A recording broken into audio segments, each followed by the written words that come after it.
It was a crime that sent shockwaves through the West Valley. A plea deal is now on the table for a teenager accused of fatally stabbing a fellow student inside a Maryville High School classroom last year. 12 News journalist Sean Rice was in the courtroom this morning as this was revealed. And Sean, how is the victim's family reacting? Well, they're upset. The emotion inside the courtroom this morning was certainly palpable as Michael Montoya II's family urged the court to reject this plea deal that they say would allow 16-year-old Chris Aguilar, the man accused of stabbing their loved one.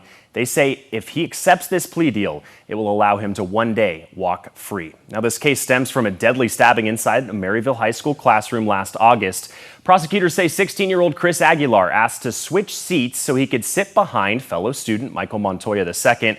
They say Aguilar then attacked him, stabbing him multiple times right in front of all of their classmates. Montoya later died from his injuries, and Aguilar was indicted on a first-degree murder charge. But in court this morning, Montoya's family expressed their displeasure over the county attorney's office offering Aguilar a plea deal. It would take the possibility of life in prison completely off the table. Prosecutors are offering the 16-year-old an opportunity to plead guilty to second-degree murder, a lesser charge from first-degree murder, and spend between 20 and 25 years in prison. A Valley defense attorney with no connection to this case, he tells me that despite the family's objection, the decision whether to offer one or not is solely with the prosecutor.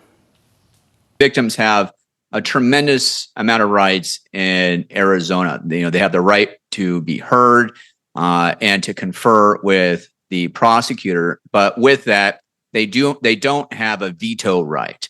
There's this misconception that victims are in charge of charging cases. Sometimes on TV, you'll see a victim saying, well, I'm not pressing charges. That's not how it works. All right. Only the government charges cases, and only the government decides how a case is going to be resolved. And in court this morning, the prosecutor said that they typically offer plea deals in most criminal cases. They take very few cases to trial.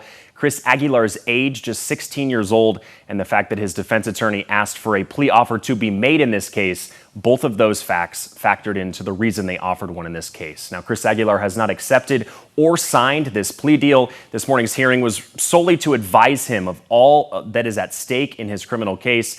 If he does take the case to trial or if he accepts the offer, we'll find that out, we hope, at a court date that is scheduled for next month. Yeah, and I think you can see how the family of the victim here is upset. The fact that he asked to have that specific seat behind the victim seems to show intent, right? I mean, you're talking about a classic murder one case. Yeah, classic murder one. You have to prove premeditation.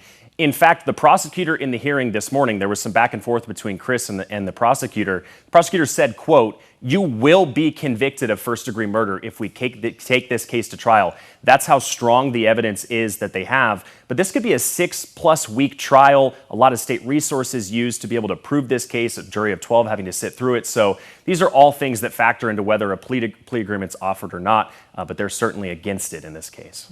All right. Sean, thank you. Thank you, Sean.